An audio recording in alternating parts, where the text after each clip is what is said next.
ආයිබෝන් ඔයාලා සියලු දෙනාටම අදත් අපේ YouTube channel එකට ඔයාලා සාදරයෙන් පිළිගන්නවා. ඉතින් අද මම කතා කරන්න යන්නේ ස්ටුඩන්ට් කෙනෙක් ලංකාවේ ඉඳන් UK වලට එනවා නම් ඉස්සෙල්ලම එයාට මොනවද ගේන්න ඕනි දේවල් ටික කියලා.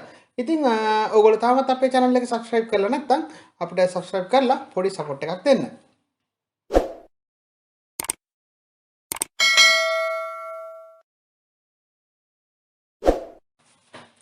ඉතින් මම මුලින්ම කියන්නම් අපිට ට්‍රැවල් කරද්දී කොච්චර බඩු ප්‍රමාණයක් අරන් එන්න පුළුවන්ද කියලා. කියන්නේ කොච්චර weight එකක් අපිට අරන් එන්න පුළුවන්ද කියලා. ඉතින් ඒක ඇත්තටම ඩිපෙන්ඩ් වෙනවා අපි ගන්න ටිකට් එකෙන් ටිකට් එකට. එහෙම නැත්නම් අපි තෝරගන්න යාවේ එකෙන් යාවේ එකට වෙනස් වෙනවා. සාමාන්‍ය කියන්නේ සාමාන්‍ය ට්‍රැවල් කරන කෙනෙක් නම් මේ ගැන විස්තර දන්නවා. මම මේ විස්තර කියන්නේ මුලින්ම ෆ්ලයි කරන්න ඉන්නේ. එහෙම නැත්නම් මුලින්ම වෙන රටකට යන්න ඉන්න කෙනෙක්ට තමයි මේ විස්තර ටික කියන්නේ. ඉතින් එතකොට අපි සාමාන්‍යයෙන් කතා කරොත් එහෙම සාමාන්‍ය ටිකට් එකකට අපිට හම්බ වෙනවා කිලෝ 35ක් හෝ 40ක් වගේ ප්‍රමාණයක් අපේ බෑගේජ් වලට. ඉතින් ඒක එක බෑගේජ් එකක පැක් කර ගන්නත් පුළුවන්, බෑගේජ් දෙකක් ගන්නත් පුළුවන්. ඒත් එක්කම තව අපිට ගන්න පුළුවන් හෑන්ඩ් බෑගේජ් එකක්. ඒ හෑන්ඩ් බෑගේජ් එක කියලා කියන්නේ අපි සාමාන්‍ය අපිත් එක්කම තියාගන්න බෑග් එකක්. ඒක අරන් එන්න පුළුවන් අපිත් එක්කම. ඒ කියන්නේ අපි යන ෆ්ලයිට් එකේ මේක අරන් එන්න පුළුවන්. අනිත් බෑගේජ් දෙක අපි යන ෆ්ලයිට් එක නෙමෙයි, ඒක වෙන ෆ්ලයිට් එකකින් අපි යන තැනට මේගොල්ලෝ එවනවා. ඉතින් හෑන්ඩ් බෑගේජ් එකේ කිලෝ 7ක් ගන්න පුළුවන්. මේ කිලෝ 7 අර මං කලින් කිව්ව 35ට අමතරව තමයි ගන්න පුළුවන් වෙන්නේ. ඒත් එක්කම ලේඩි කෙනෙක් නම් එයාට හෑන්ඩ් බෑග් එකක් ගන්න පුළුවන්. ඒතර මේ ගන්න හෑන්ඩ් බෑග් එක අර කලින් මං කිව්ව weight වලට කවුන්ට් වෙන්නේ නැහැ. ඒත් එක්කම අපේ ලැබ් බෑග් එක අරන් එන්න පුළුවන්. ඉතින් මේ ලැබ් බෑග් එකයි හෑන්ඩ් බෑග් එකයි යූස් කරලා අපිට තව පුංචි දේවල් ටිකක් අපේ මල්ලට දාගන්න පුළුවන්. එහෙම නැත්නම් අපි ගේන බඩු වලට එකතු කරගන්න පුළුවන්. ඒක අපිට හම්බ වෙන chance එකක්. ඉතින් මෙතනින් එහාට මම කියන විස්තර ටික කියද්දි මම පොඩ්ඩක් මේක එකේ පුංචි කැටගරි වලට කඩාගත්තා. ඉස්සෙල්ලම මම කියන්නම් අපි ගේන්න ඕනේ ડોකියුමන්ට්ස් මොනවද කියලා. ඉස්සෙල්ලම අපි ගාව තියෙන්න ඕනේ වීසා ડોකියුමන්ට් එක. මොකද වීසා එක ගන්න අපි ඇප්ලයි කරද්දි අපි දීපු හැම ડોකියුමන්ට් එකක්ම අපිට වැදගත් වෙනවා. ඒ හැම එකක්ම අපි අරන් එන්න ඕනේ. මොකද ඒකේ සමහර ડોකියුමන්ට්ස් අපිට යුනිවර්සිටි එකට වැදගත් වෙනවා. සමහර ඒවා සමහර විට යුනිවර්සිටි එකෙන් පස්සේ එහෙම නැත්නම් ඔයගොල්ලෝ මේ ජොබ් එකක් හොයාගන්න ගියාට පස්සේ ඔය මං කියන ડોකියුමන්ට්ස් වීසා ડોකියුමන්ට්ස් ටික වැදගත් වෙන්න පුළුවන්. ඉතින් එතකොට ඔයගොල්ලෝ ගාව තියෙන ඕනේ પાස්පෝර්ට් එක, කැස් ලෙටර්, කියන්නේ කැස් යුනිවර්සිටි එකෙන් ඉෂේ ඔයගොල්ලොන්ට එවන කැස් ලෙටර් එක තියෙන්න ඕනේ. ඊට පස්සේ BRP කාඩ් එක කලෙක්ට් කරගන්න හම්බෙන ලියුම. ඒක හම්බෙන්නේ සාමාන්‍යයෙන් වීසා එක වැදිලා පාස්පෝර්ට් එක එද්දි පාස්පෝර්ට් එක ඇතුලේ දාලා තියෙනවා ලියුමක්. ඒ ලියුම අනිවාර්යෙන් අරන් එන්න ඕනේ BRP එක කලෙක්ට් කරගන්න. ඒත් එක්ක මේ කාලේ නම් PCR එක අරන් එන්න වෙනවා ඔයගොල්ලන්ට. අනිත් එක තමයි CV 50ක් විතර ඔයගොල්ලෝ ලංකාවෙන් print කරගන්න. ඒක UK වලට ගැලපෙන්න හදලා. හේතුව මෙහි ආවොත්ින් මෙහි ඇවිල්ලා ඔයගොල්ලන්ට print කරගන්න පුළුවන්. ඔයගොල්ලෝ යුනිවර්සිටි එකෙන් එක් කරගන්න පුළුවන්. හැබැයි ඒකට මුදලක් වැය වෙනවා. ඉතින් මෙහෙන් වැය වෙන මුදලට වඩා අඩු මුදලකින් ඔයගොල්ලෝ ලංකාවේ වැඩේ කරගන්න පුළුවන්. ඒ නිසා ලංකාවෙන් එද්දි දිනවකවානු දාන්න සාමාන්‍යයෙන් ඔයගොල්ලන්ට ටෙම්ප්ලේට් එකක් ගන්න පුළුවන්. ඔන්ලයින් Google search කරොත් ඉතින් ඒ විදිහට හදාගෙන ඔයගොල්ලෝ ගැලපෙන CV 50ක් විතර හදාගෙන මෙහි ජොබ් එකක් හොයාගන්න ඕනේ හින්දා. ඊළඟ එක තමයි booking details. මම මේකෙදි මෙහෙම පුංචි කතාවක් කියලා ඉන්නම්. සාමාන්‍යයෙන් අපි වීසා ඇප්ලයි කරන්න යද්දී අපිට කියනවා මොකක් හරි අපි මෙහි ඇවිල්ලා UK ඇවිල්ලා නතර වෙන තැනක ඇඩ්‍රස් එකක් දෙන්න කියලා.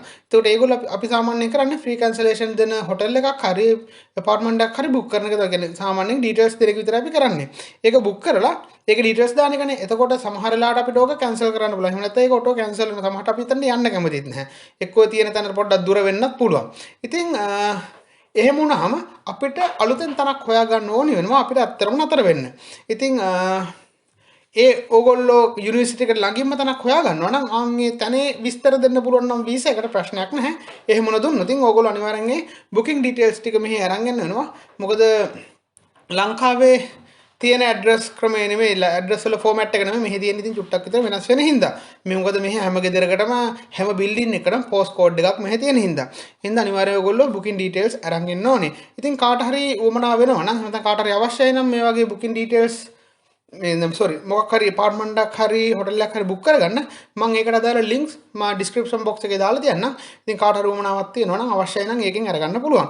ඉතින් ඊට අමතරව ඔයගොල්ලෝ මෙහෙට එද්දි පවුන් 1000ක් හෝ 1500 අතර ප්‍රමාණයක් අරන් එන්න. ඊට වඩා වැඩි වුණාට නම් ප්‍රශ්නයක් නැහැ.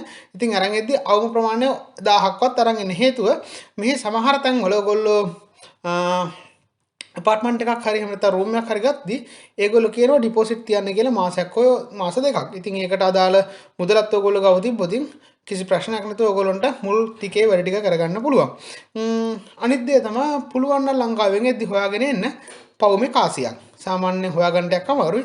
ඉතින් පුළුවන් කෙනෙක් ඉන්නවා නම් හොයාගෙන ඒකට හේතුව තමයි ඔයගොල්ලෝ UK වල එයාපෝට් එකට ආවට පස්සේ මෙහෙන් ඔයගොල්ලන්ට බැගේජ් ටික හැන්ඩල් කරගන්න ට්‍රොලි එකක් ගන්න පුළුවන්. ඉතින් ඒ ට්‍රොලි එක ගන්න ඔයගොල්ලෝ අනිවාර්යෙන් පවුමේ කාසියක් මැෂින් එකට දාන්න ඕනේ. එහෙම දැම්මොත් විතර ට්‍රොලි එක හම්බෙන්නේ. ඉතින් මේ කොයින් එක එහෙම නැත්නම් මේ පවුමේ කාසිය ඔයගොල්ලන්ට ආපහු ගන්න පුළුවන් ඔයගොල්ලෝ ට්‍රොලි එක රිටර්න් කරද්දී. ඉතින් ওই ටික තමයි ඩොකියුමන්ට්ස් වලදී වැදගත්ම වෙන්නේ. ඉතින් මම ඊළඟට කතා කරන්නේ ඉලෙක්ට්‍රිකල් බඩු ගැන. අපි ගාව තියෙන ඉලෙක්ට්‍රිකල් බඩු තමයි ලැප් එක, ඊට පස්සේ එක්ස්ටර්නල් හાર્ඩ් එකක්, පවර් බැංක් එකක්, ඊට පස්සේ කොණ්ඩේ කපන මැෂින්ස්, රැවුල කපන ඒවා, ඊට පස්සේ හෙයාර් ඩ්‍රයි ඔය වගේ දේවල් අපි ගාව තියෙන්න පුළුවන්. ඉතින් මේකෙදි ලැප් එක අපි ගාව අරන් එන්න පුළුවන්. ඒක කිසි ප්‍රශ්නයක් නැහැ. මොකද මේගොල්ලෝ ලැප් එක ලොකු බෑග් එකකට දාන්න එහෙම කියලා එහෙම පෝස්ට් කරන්න නැහැ. ඒ කියන්නේ අපිට ඒක අපේ අතේ තියාගන්න පුළුවන්. ඒක වටිනා කියන දෙයක් නිසා සහ අපේ ඩොකියුමන්ට්ස් එකේ තියෙන නිසා. ඉතින් ඊට අමතරව අපි ගේන පවර් බැංක් එකක් හරි ඊට පස්සේ ඔය ගේන පොන්චි රැවුල කපන කොණ්ඩේ කපන මැෂින්ස් ඒ වගේ ඒවා හෑන්ඩ් බැගේජ් එකේ තියාගන්න එපා. ඒවා පුළුවන් තරම් ඔයගොල්ලෝගේ ලොකු බැගේජ් දෙකට දාලා ඔයගොල්ලෝ එවන් අරන් එන්න. එහෙම වුණොත් එහෙම ලේසි වෙයි. හේතුව සමහර මැෂින්ස් වල එහෙම නැත්නම් සමහර සිකියුරිටිලා ඒවා ඩිටෙක්ට් කරගන්නවා. එහෙම වුණොත් එහෙම ඒගොල්ලන්ට පෙන්වන්න වෙනවා අපේ බෑග්ස් ඔක්කොම ඇදලා මොනවද අපි ගාව තියෙන්නේ කියලා. ඉතින් සාමාන්‍ය ලොකු ලගේජ් වලට ඒව දාලා එවද්දි ලොකු බැගේජස් වල එවද්දි එච්චර ප්‍රශ්නයක් වෙන්නේ නැහැ. ඉතින් ඒ ගැන පොඩ්ඩක් සැලකිලිමත් වෙන්න මේ බඩු අරන් එද්දි. අනිත් එක පුංචි කාරණාවක් මම මෙතන කියලා යන්නම්. කාට හරි ඇස්ලෙඩ තියෙනවා නැත්නම් ඇස්ලෙඩ කියලා කිව්වේ අක්ෂි රෝග මොන හරි තියෙනවා නම් අනිවාර්යෙන් ඒගොල්ලෝ ලංකාවෙන් චෙක් කරලා කණ්ණාඩි හදාගෙන එන්න. මම මෙහෙම කියන්නේ UK වල අපිට ෆැසිලිටිස් තියෙනවා ගන්න හැබැයි ටිකක් මෙහි ගණන්. ඒ කියන්නේ මෙහි ලංකාවට වඩා කොස්ට් එකක් යනවා. ඔය වගේ දේවල් මෙහි කරගන්න ගියොත්. ඒ හින්දා හොඳම වැඩේ තමයි ලංකාවෙන් කණ්ණාඩි දෙකක් හදාගෙන එන්න පුළුවන් නම් එහෙම අවශ්‍යතාවයක් තියෙනවා නම් අනිවාර්යෙන් ලංකාවෙන් ඒකත් හදාගෙන එන්න. අනිත් එක තමයි දත්. කාට හරි දත්වල ප්‍රශ්නයක් තියෙනවා නම් පුරුවන්න හරි මොකක් හරි එහෙම ප්‍රශ්නයක් තියෙනවා නම් අදාළ වෛද්‍ය උපදෙස් අනුවම ඒ කියන්නේ මම කියන්නේ ඔය වීසා එක දාදී සමහර ප්‍රශ්න වෙන්න පුළුවන් මේ ෆ්ලයි කරද්දී ඒගොල්ලෝ අහනවා දත් පුරවලද මේකින්ද මන්දගේ ප්‍රශ්න ටිකක් අහනවා. ඉතින් ඒ වගේන් බේරෙන්න පුළුවන්. එහෙනම් ඒ වගේන් ගැලවෙන විදිහට ඒවා ප්‍රශ්නයක් නෙවෙන විදිහට ඔයගොල්ලෝගේ දත් සෙට් එක පුරව ගන්න උවමනාවක් තියෙනවා නම් ඒවත් ලංකාවෙම කරන් එන්න. මෙහි ආවොත් ලොකු කොස්ට් එකක් ඕවට වැය වෙන හින්දා. මම දැන් ඔයාලට කියන්නම් ඔයාලා එද්දි අරගෙන එන්න ඕනි ඇඳුම් මොනවද කියලා. මේකෙදි අරන් එන්න ඕනි ප්‍රමාණයන් කියන්නේ නැහැ මම. මොකද කෙනාගෙන් කෙනාට ඕනි වෙන ප්‍රමාණයන් වෙනස් වෙන නිසා.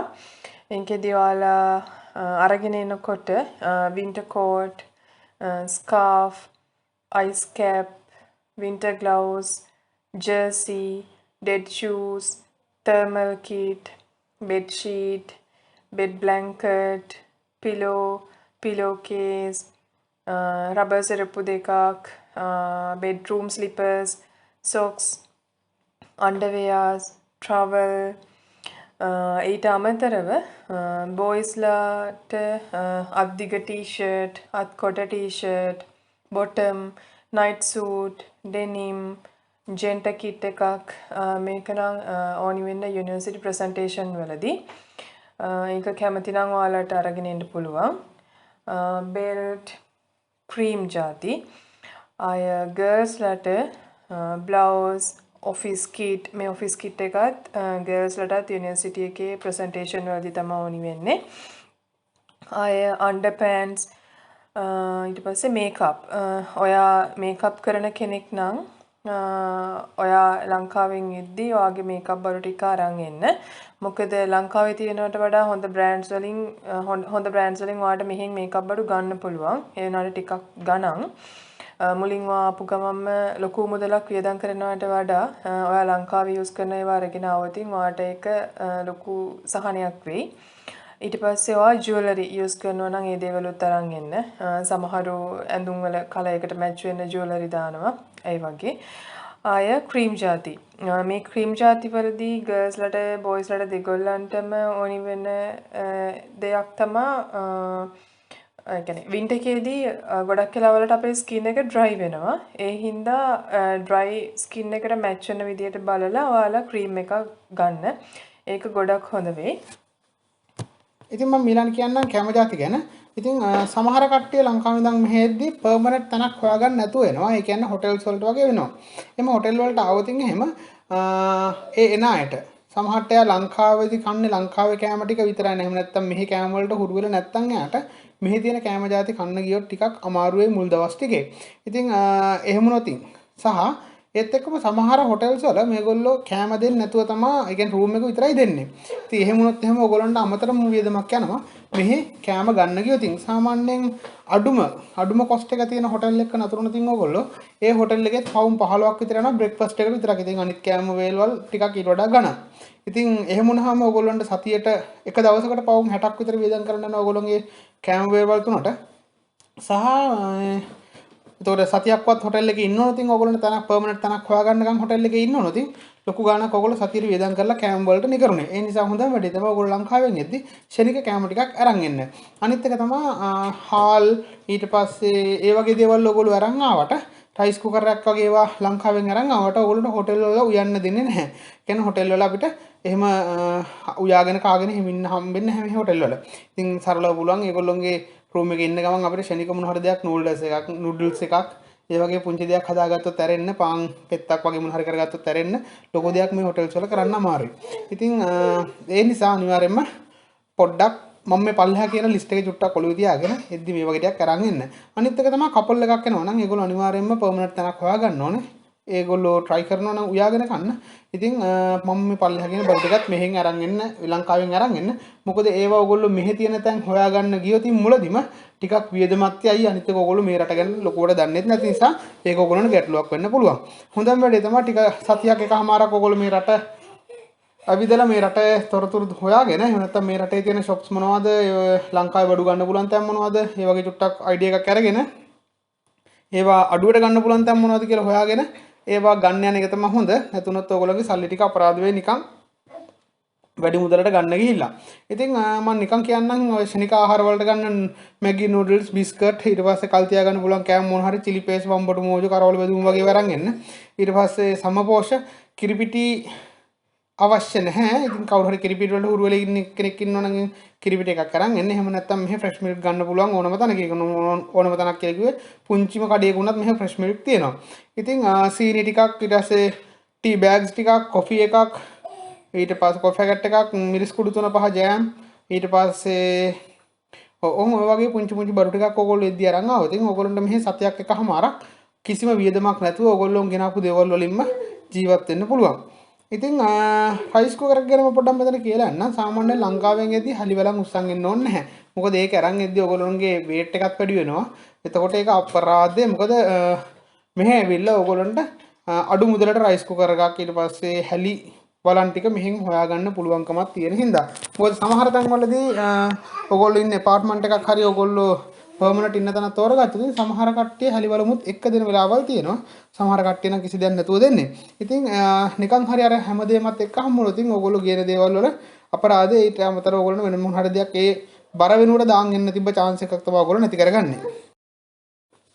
ඉතින් ඊළඟට කියන්න තියෙන වැදගත්ම කාරණේ තමයි ෆස්ට් එයිඩ් කිට් එකක්. ඉතින් ෆස්ට් එයිඩ් කිට් එක ගැන වීඩියෝ එක මම මේත් එක්කම කරන් ගියොත් මේ වීඩියෝ ටිකක් දිග වෙනවා. ඒ නිසා මම මේ ෆස්ට් එයිඩ් කිට් එක හදන්නේ කොහොමද, මොනවද ඒකට තියෙන්න ඕනේ, ඇයි එහෙම බඩු ටිකක් අපි අරන් එන්න ඕනේ කියන එක මම ඊළඟ වීඩියෝ එකෙන් කරන්නම්. ඒ වීඩියෝ එක බොහෝ දුරට මේ සතිය මැද අපි රිලීස් කරා.